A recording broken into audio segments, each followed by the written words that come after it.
Est-ce que je pourrais expliquer les différents moyens pour devenir pilote automobile professionnel?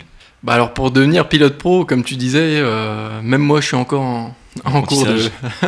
en cours de recherche de la formule magique pour venir. Bonjour à tous, il est 16h, je suis Tito Agnesa et vous êtes sur Thème Radio. Vous écoutez comme chaque mercredi pair maintenant l'émission Sporteur, l'émission la plus sportive du département Ambois, qui vise à mettre en lumière les futures pépites locales. Je suis ravi d'accueillir aujourd'hui Vinny Beltramelli, pilote automobile en FFSA de GT4, qui répondra à nos questions durant notre émission. Je suis également en compagnie de Yanis Bouskia, qui m'accompagnera pour poser des questions à notre invité d'aujourd'hui. Yanis, bonjour. Bonjour. Vinny, bonjour. Bonjour les gars. Je le rappelle, cette émission est à retrouver sur toutes les bonnes plateformes d'écoute, que ce soit Spotify en passant par YouTube ou Acast. N'hésitez pas à vous abonner et à commenter pour recevoir l'émission directement sur votre téléphone, ainsi que nous suivre sur notre compte Instagram _sporteur.- pour découvrir nos futurs invités en avance. Bon, et bien sans plus tarder, commençons cette émission d'aujourd'hui. Vinny, c'est un plaisir de t'avoir avec nous cet après-midi. C'est un plaisir partagé, merci à vous les gars. Merci. Nous allons te faire une courte présentation sur toi pour les personnes qui ne te connaissent pas ou peu encore. Yanis, je te laisse le présenter. Bonjour Vinny. Pour te présenter, tu as 22 ans, tu es né à Troyes et tu es un grand adepte du sport automobile. Ouais, c'est ça. Tu travailles en alternance chez Autodistribution en tant que responsable du développement digital client. Ouais. Tu as trouvé le moyen de mêler vie professionnelle et sport automobile. Ouais, bah c'est en famille en plus, c'est ça le plus. Et en effet, depuis 2019, tu te consacres à 100% à ta passion suite à ta signature chez Ropars Racing Team en 208 Racing Cup. Ouais, c'est exact. Pour ceux qui n'auraient pas très bien compris qui était Vinny Beltramelli, eh bien c'est ça. I'ma kill this stuff real quick. I'ma go take it to town, cause I gotta be that king in the ring when I'm knocking it out when I'm back with the wheel. Cause I am just up on the journey. Just know that I'm just going insane.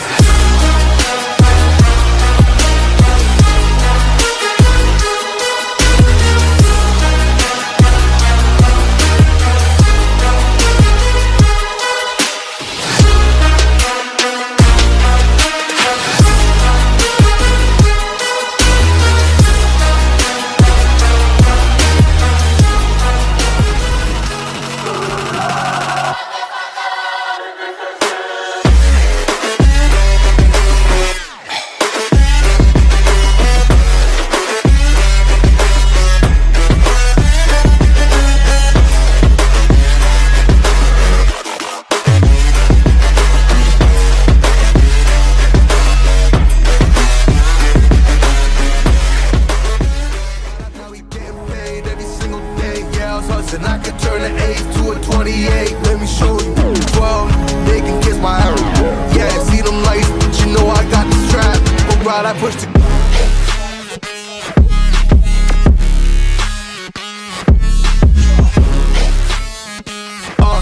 I do the dash. On my way to the bag, boy, you know I push the gas.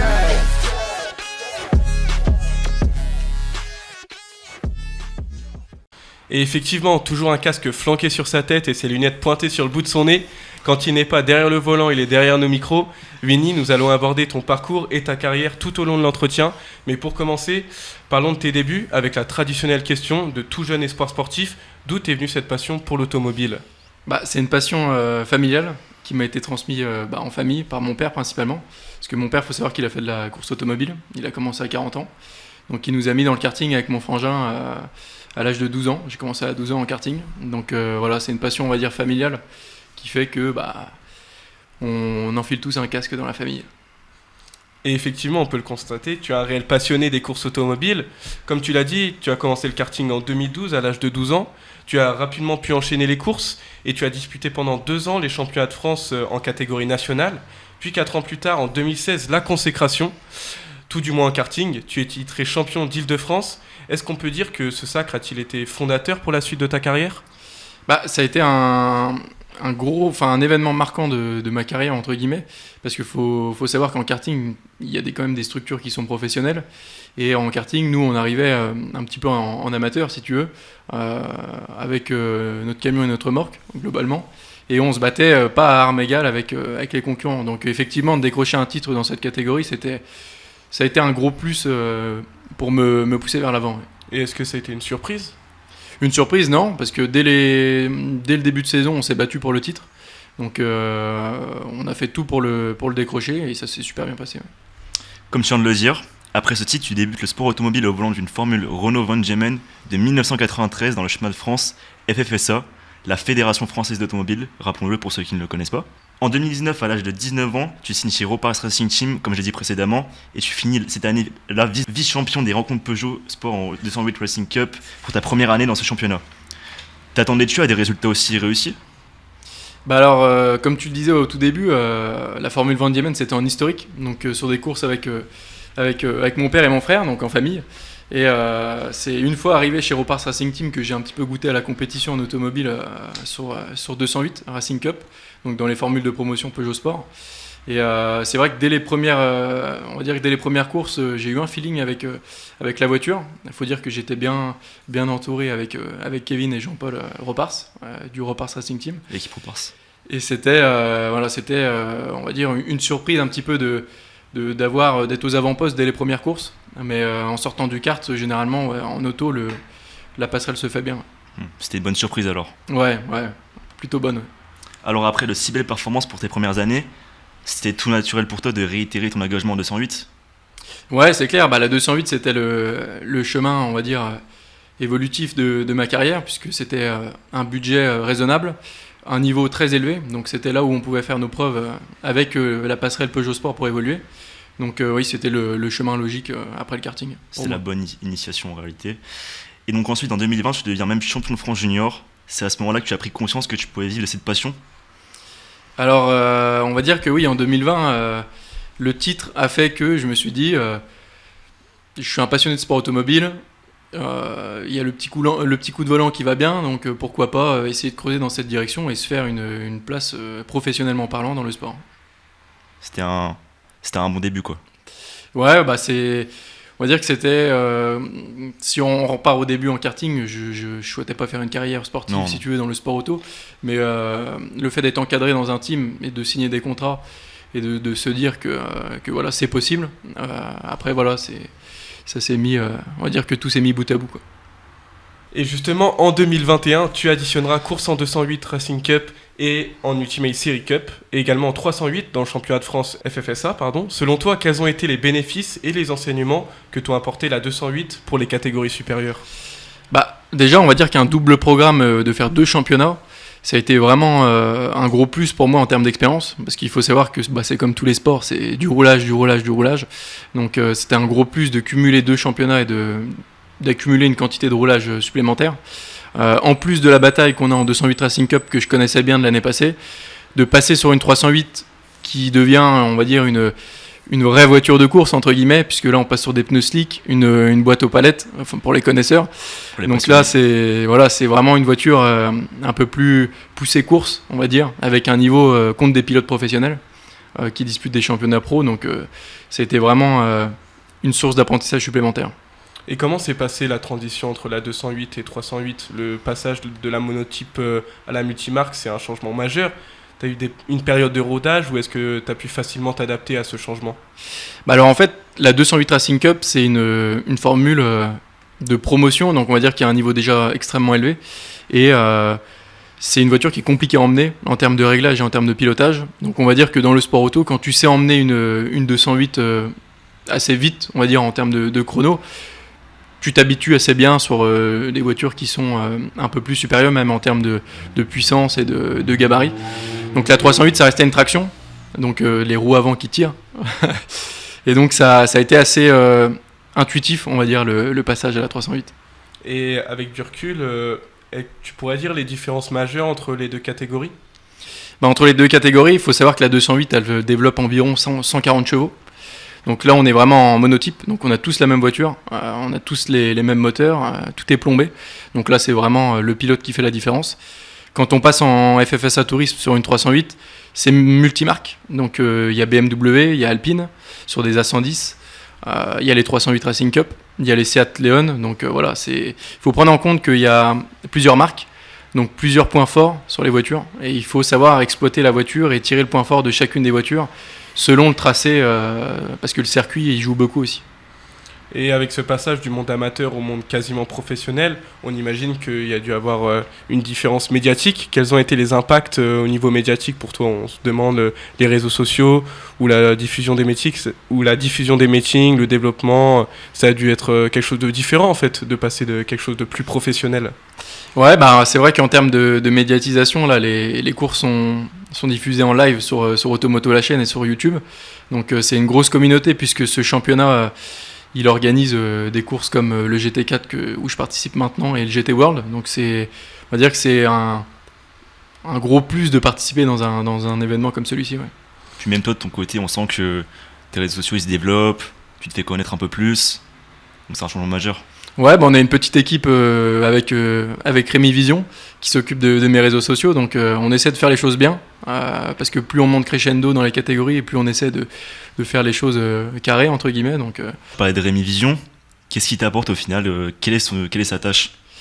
Bah, Rémi Vision, il a juste une énorme valeur ajoutée dans ma carrière. Il a un impact plus que positif puisque c'est lui qui réalise toutes les vidéos que vous pouvez voir sur mon compte Instagram. Il gère également toute la production d'Instagram, que ce soit les publications, Facebook. Donc c'est lui qui supervise un petit peu tous les réseaux sociaux. Et en plus de ça, il m'accompagne sur tous les meetings pour réaliser ces vidéos. Et il sait trouver les mots pour me booster avant les départs. Et puis à l'arrivée aussi, quand ça se passe mal, comme à Nogaro, après l'accrochage, quoi. Donc finalement, il a plusieurs rôles, mais est-ce que tu as une équipe derrière qui te suit aussi? Bah, il y a Rémi qui s'occupe des vidéos comme on l'a dit, Théo Henquin qui fait de la boxe sur 3, qui est un très très bon sportif et qui m'entraîne surtout sur la partie renforcement musculaire. Donc ouais, on va dire qu'on est une petite équipe à se booster mutuellement dans nos sports respectifs et à se tirer vers le haut ensemble. Revenons à la course. Pour ta première année en 308, tu roules sur le circuit de Spa-Francorchamps. On imagine que ça a dû être un sentiment de bonheur et t'as dû ressentir quelque chose d'assez mythique de rouler sur ce circuit. Bah c'était un sacré événement de commencer par Spa en plus avec une nouvelle voiture, donc découverte de la 308.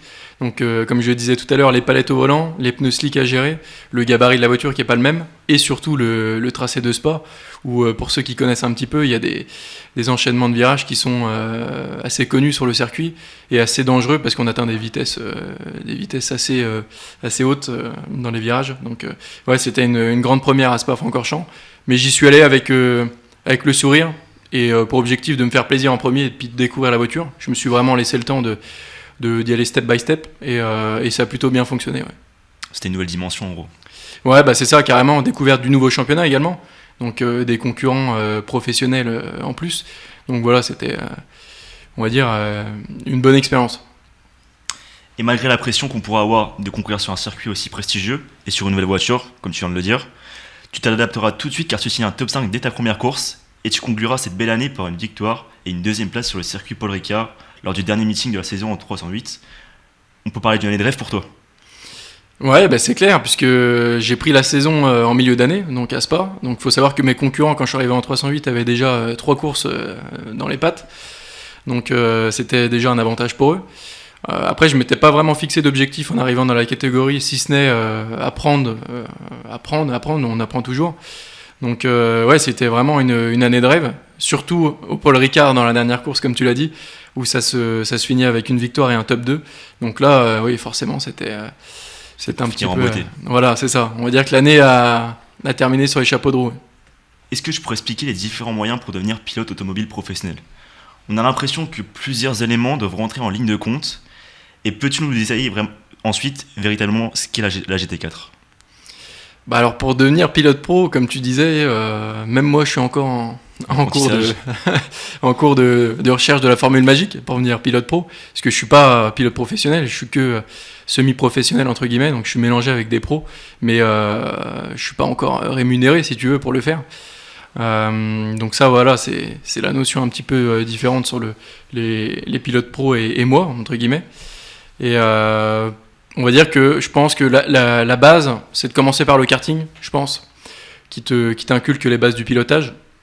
Et après, passer dans des formules de promotion comme Peugeot ou même Renault, ou même des marques non françaises. Je pense que c'est là où il y a le plus haut niveau et c'est là où tu apprends le plus. Après, le GT4, Le GT4, c'est un championnat, on va dire, que je découvre cette année, qui mélange encore plus de marques que celui que j'ai connu avec la 308. Donc là, en constructeur, on va retrouver Audi, Aston Martin, Mercedes, forcément, Toyota. Donc là, il y a plus de 10 constructeurs. Il y a encore Alpine avec les A110. Il y a les BMW. Donc ça fait un paquet de constructeurs sur le championnat.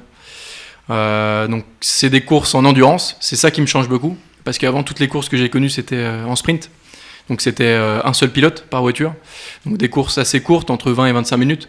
Donc c'est là où tu te confrontais aux pilotes expérimentés et il n'y avait pas vraiment de gestion de pneumatique ni de changement de pilote. Donc on va dire que c'était de la course à fond, du départ jusqu'à la fin. Alors que là, il y a plus une gestion de changement de pilote en GT4. Donc on change entre la 25e et la 35e minute, c'est des courses d'1 heure. Et la gestion des pneumatiques, de laisser une voiture, on va dire, potable en termes de pneumatique et de comportement, de pas la faire rentrer au stand trop chaud pour le copilote qui passe après, quoi.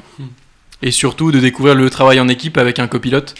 Et c'est là où cette année je suis vraiment très très bien encadré avec le team CD Sport et Paul Petit qui m'accompagne sur la voiture, qui lui pour le coup est un pilote pro et qui m'apprend beaucoup.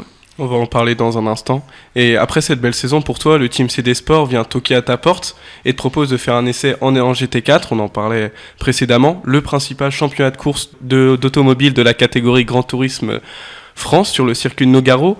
Comment est-ce que tu es parvenu à ce que ce team te détecte ? Alors si tu veux, après le Castellet, comme on disait tout à l'heure, après la victoire et la deuxième place, c'est eux qui sont venus me contacter directement. Ils m'ont passé un petit coup de téléphone au mois de janvier, au début d'année, et ils m'ont proposé de faire un essai. Ils m'ont dit qu'il y avait un listing de pilotes qui était sélectionné, et j'en faisais partie. Donc ils se sont dit, on veut te tester, entre guillemets, sur la voiture. Vous serez 4 dans la voiture, et c'est, entre guillemets, un test pour voir si déjà le feeling se crée avec la voiture, puisque là, pour le coup, c'est une propulsion, donc ça change le pilotage. Et le gabarit, forcément, c'est pas le même, et la puissance non plus. Et donc voilà, c'était de me tester pour voir si j'avais le feeling avec la voiture, le niveau, entre guillemets, puisque là le niveau est encore plus haut. Donc ça a été une très très bonne expérience. Et on s'est rendu au test donc avec Rémi pour voir de quoi j'étais capable, entre guillemets, au volant de cette GT4. Et t'as porté les espoirs que nourrissait en toi le team CD Sport, parce qu'après un essai concluant, tu signes avec le team pour l'année 2022. On précise que la première course a eu lieu sur ce même circuit de Nogaro, le 15 au 18 avril. On en parle dans un instant, mais qu'est-ce que tu espères en premier lieu dans cette catégorie et quels sont les objectifs pour cette année ? Alors en GT4, on est venu avec Paul Petit chez CD Sport pour viser au minimum un top 3 en catégorie Silver. Donc ça on l'a pas dit tout à l'heure, mais dans le championnat GT4, il y a 3 catégories. Il y a ce qu'on appelle les AM, donc c'est les amateurs. C'est quand 2 pilotes amateurs sont sur la même voiture. Il y a les Silver, donc la catégorie dans laquelle je suis. On va dire que les Silver, c'est des jeunes qui sont en voie de professionnalisation, qui cherchent à se faire repérer par des constructeurs. Et puis il y a les Pro-Am, qui mélangent un amateur et un professionnel. Donc ça fait 3 catégories sur le championnat GT4. Donc là, cette année, nous, on est classé en Silver. C'est à peu près un tiers des 41 voitures qui sont inscrites. Donc on est 13 dans la catégorie. Et donc l'objectif, c'est de viser un top 3 pour se faire remarquer par les fameux constructeurs et essayer de décrocher un volant dans une écurie sur l'année prochaine. Et sur cette même course de Nogaro, tu signes P29 et 9e en Silver, et sur la course 2, P12 et P7 en Silver. Cette première course a été plutôt compliquée pour toi et ton coéquipier Paul Petit. Des problèmes de réglage dès les essais libres vous ont handicapé et vous ont pas permis d'être compétitif. Pour la course 1, en plus de ça, vous subissez 2 accrochages lors de cette même course. Qu'est-ce qui, d'après vous, n'a pas fonctionné lors de ce premier meeting ? Je pense que c'est avant tout un travail d'équipe, on va dire. On n'a pas réussi à mettre au point la voiture, que ce soit en termes de pilote et d'ingénieur et de mécano.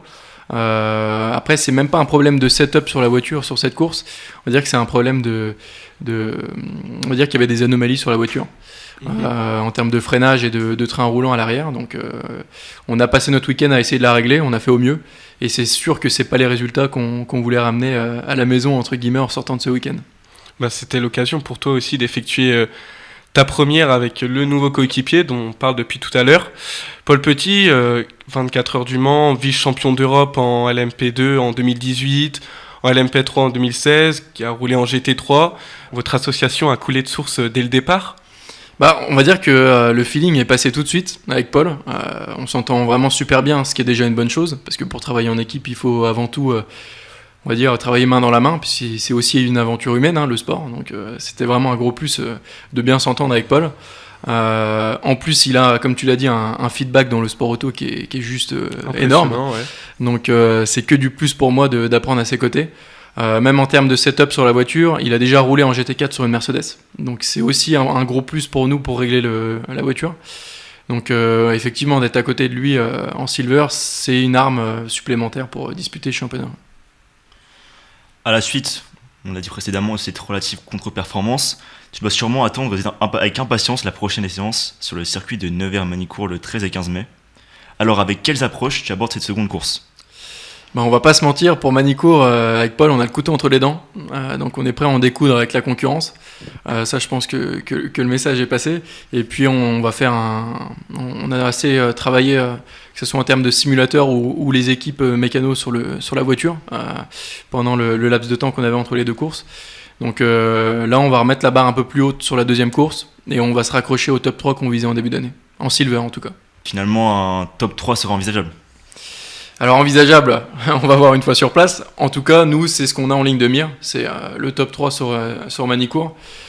Surtout qu'on va avoir une course en nocturne. Donc ça va être l'occasion aussi pour moi de découvrir la course en nocturne au volant de la Mercedes. Donc c'est des facteurs qu'il faut aussi prendre en compte dans la course automobile. Donc voilà. Après, j'y vais toujours avec, on va dire, la banane, le sourire, parce qu'on y va aussi pour se faire plaisir, parce que ça reste avant tout une passion. C'est important. Mais voilà, l'aspect résultat est tout de même présent, et on garde en ligne de mire notre top 3 en silver, et pourquoi pas le top 3 en général, parce que les silver généralement sont classés au général. Et vous savez déjà les réglages qui vont être nécessaires pour se rapprocher de votre objectif ? Alors on a déjà fait un gros travail sur la voiture en termes d'amortisseurs, parce que apparemment les trains roulants étaient fatigués sur la voiture. Donc on a changé une paire de pièces sur la voiture. Ensuite, on va travailler sur le setup avec l'ingénieur pour aller chercher les petits dixièmes qui sont manquants. Et puis on va aussi bosser sur le driving, parce que j'ai encore beaucoup à apprendre en termes de pilotage sur la voiture. Donc il faut mettre ça bout à bout, et on va dire que tous les dixièmes sont alignés et tous les feux seront ouverts pour aller chercher ce top 3. Et pourquoi pas une victoire. Donc Vini, on en parlait, pour les non-initiés en GT4 et au sport automobile de manière générale, est-ce que tu peux nous parler des détails techniques qu'il faut dans tes catégories et dans les catégories précédentes ? En termes de technique sur la GT4, après c'est surtout une mise au point de la voiture, comme on le disait avant, en termes d'adhérence à la piste. Tout ce qui va être sur virage, donc on va dire que là c'est l'arrière qui glisse, sous virage c'est l'avant qui glisse. Donc c'est aussi un vocabulaire à mettre en place avec l'ingénieur pour que toute l'équipe se comprenne et qu'on travaille dans le même sens pour régler la voiture aux petits oignons. Après, en termes de technique, tu parlais aussi peut-être de préparation oui, physique. Vas-y. Ouais. Après, en termes de préparation physique, on va dire que c'est pas un sport comme l'athlétisme que vous avez vu avant avec Arthur Berthelin. C'est un sport où on va dire que c'est 65-35 avec du mental. On va dire que c'est plus 65% de mental et 35% de physique. Voilà, c'est juste de la rigueur et de la régularité dans la voiture, d'aligner le même chrono tous les tours et de se mettre dans le bain directement en sortant des stands. Par exemple, c'est ça qui va faire la différence avec les autres équipages. Après, en termes de préparation, c'est du renforcement musculaire et on va dire du cardio, quoi. Eh bien, on se retrouve pour ce jeu. C'est le même que lors de la dernière émission avec Arthur. Je laisse Yanis le présenter comme il se doit. Merci Titouan, comme l'a dit précédemment Titouan, ce jeu est une sorte de coutume. Donc Vini, pour ce jeu, tu auras 2 possibilités de réponse et tu devras choisir avec l'une d'entre elles, avec argument si tu en as. En gros, c'est un si tu préfères. Ok, ça marche, c'est bon pour moi. C'est parti. Commençons avec le premier choix. Tu choisirais quoi entre Pirelli ou Michelin ? Je vais te dire Pirelli, parce qu'actuellement je roule sur les pneus Pirelli et qu'en termes de longévité, donc en durée de vie, ils sont un petit peu plus performants. Ouais. Tu choisirais quoi entre Peugeot ou Mercedes ?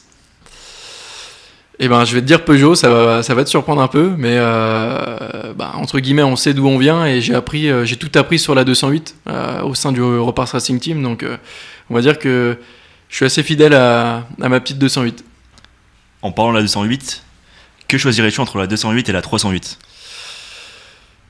Enfin, on va dire que la 308, elle m'a offert l'opportunité d'évoluer, donc je vais dire 308. Entre monotype ou multimarque? Alors monotype, parce que monotype, on a tous la même voiture, comme on l'a dit précédemment, on a tous la même motorisation, donc là le pilote fait vraiment la différence. Mais il y a le côté multimarque où on doit tirer les points forts de sa voiture, donc je vais quand même rester sur monotype, ouais. Donc monotype parce que c'est le plus fort qui gagne. Ouais, grosso modo, il n'y a pas que ça, mais on va dire que les écarts sont un petit peu plus serrés, ouais. Entre le numéro 10, 69 ou 31, rappelons-le, c'est le numéro que tu as porté. Bah alors je vais te dire 10 pour le département, parce que j'ai à cœur de représenter le département dans le sport auto. Mais cette année, j'ai pas pu avoir le numéro 10 parce qu'il était déjà pris en GT4. Donc cette année, ça sera 31 pour nous suivre sur la Mercedes. Et enfin, gagner les 24 heures de Spa ou faire une deuxième place aux 24 heures du Mans. Bah, je vais te dire une deuxième place aux 24 heures du Mans. Parce que les 24 heures du Mans, c'est quand même une course mythique pour tous les pilotes. Donc déjà rien que d'y participer, même pas une deuxième place, ça serait pour moi je vais pas dire un rêve parce que ça serait pas réalisable, mais on va dire un objectif parce que ça reste en ligne de mire. On l'espère pour toi. Bien, c'est la fin de cette émission. Merci Vini de nous avoir donné un petit peu de ton temps. Merci à Yanis de m'avoir accompagné au micro. Et pour tous nos auditeurs, on se retrouve dans 2 semaines avec notre prochain invité. À bientôt. Merci à vous les gars.